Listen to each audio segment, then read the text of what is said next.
At that point, I grabbed a small flashlight that I carried in my clothes.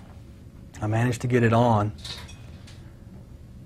but I realized that my left arm wouldn't work. And I realized then I couldn't take a full breath. I could only get about a quarter of a breath in. So I thought, I'm going to have to feel my way out. I can't see. I'm not real sure why I can't see, because I've got a flashlight turned on, but I can't see. So I put the flashlight in my mouth, and I began to crawl across the floor, knowing basically which way I need to go to get out. You know, just a mental picture of how the rig's laid out. I've worked there for, 2+ years. I've got a real good idea of where everything's at. I remember thinking to myself, this is bad. This is really, really, really bad. And I've got to get outside or I'm going to die. And I know I've got 2 doors between me and outside. So I make it to the next fire door, and I'm on my hands and knees crawling. As I got to the next door,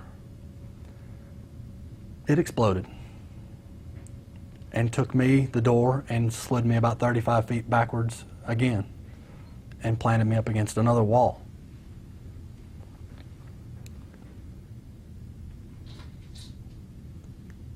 At that point, I actually got angry. I was mad at the doors. I was mad that these fire doors that are supposed to protect me are hurting me. These fire doors are trying to kill me. At that point, I made a decision. I'm going to get outside. I may die out there, but I'm going to get outside. So I made my way back up the hallway. There were 2 bodies that I assumed they were dead. They weren't moving. They were in my way to get to oxygen. And when I grab and shake them, "Are you okay? Are you okay?" I get no response. I assume they're dead, and I crawl over them. I make my way across a floor that's no longer there. And it had about a 3-foot false floor, and all the tiles were missing. All the ceiling was laying down where the tiles were supposed to be.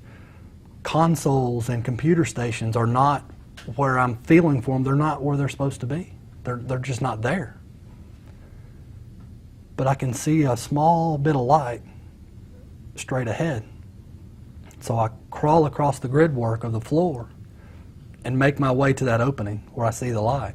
And sure enough, it's the outside watertight door. I made it out the door, and I thought to myself, I've accomplished what I set out to accomplish. I made it outside. At least now I can breathe.